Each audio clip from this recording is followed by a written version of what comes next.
हमारे महापुरुषों को सबसे पहले मैं नमन करता हूं, इसके बाद मैं अपने विचार को रखता हूं।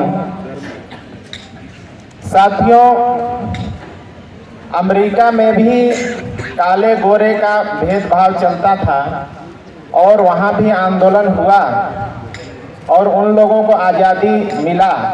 तो हम भारत में देखते हैं, जैसे फिल्म में जो गायक हैं, हीरो हैं, शायर हैं, वो आदिवासी, ओबीसी, एससी, एसटी, माइनॉरिटी के लोग ज़्यादा दिखाई नहीं देते।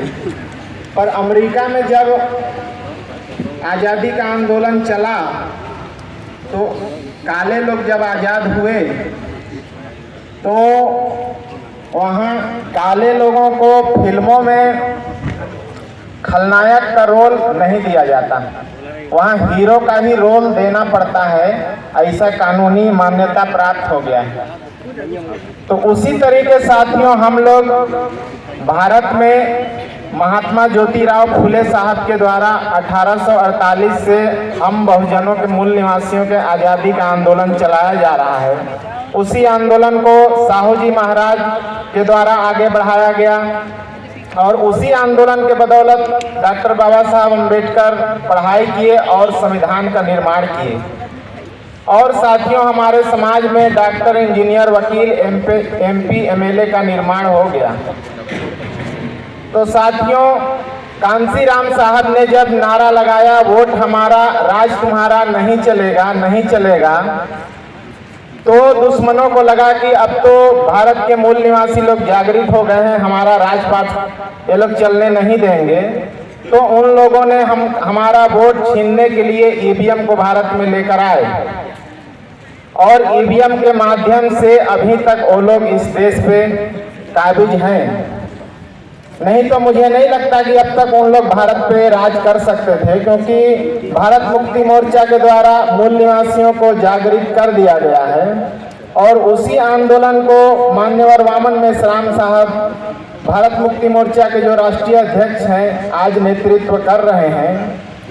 और संगठन शक्ति के बदौलत आरएसएस का हेडक्वार्टर नागपुर का घेराव किया गया और दिल्ली में चुनाव आयोग के कार्यालय पर महामोर्चा लेकर जाया गया। तो साथियों, लड़ाई आर पार की हो रही है और बहुत जल्द हम लोग आज़ाद होने वाले हैं।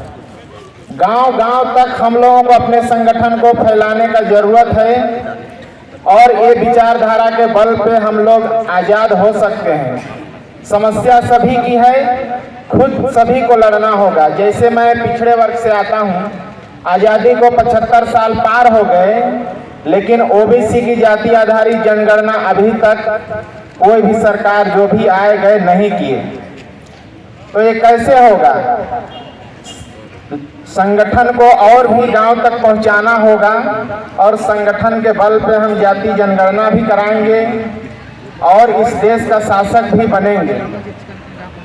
तो साथियों, जब हम लोग आज़ाद हो जाएंगे तो जो हम लोग बेदखल हैं, क्रिकेट हो या फिल्मी दुनिया हो या गाना गाने का दुनिया हो, जो भी जगहों से हम लोग बेदखल किए गए हैं, शासन प्रशासन में जज हो, बहुत सारे जगह हम लोगों का हिस्सेदारी नहीं है, तो उसमें हम लोग का हिस्सेदारी होगा और इस देश को हम लोग फिर से अपने महापुरुषों का जो सपना देखा हुआ है, उस देश को हम लोग बनाएंगे।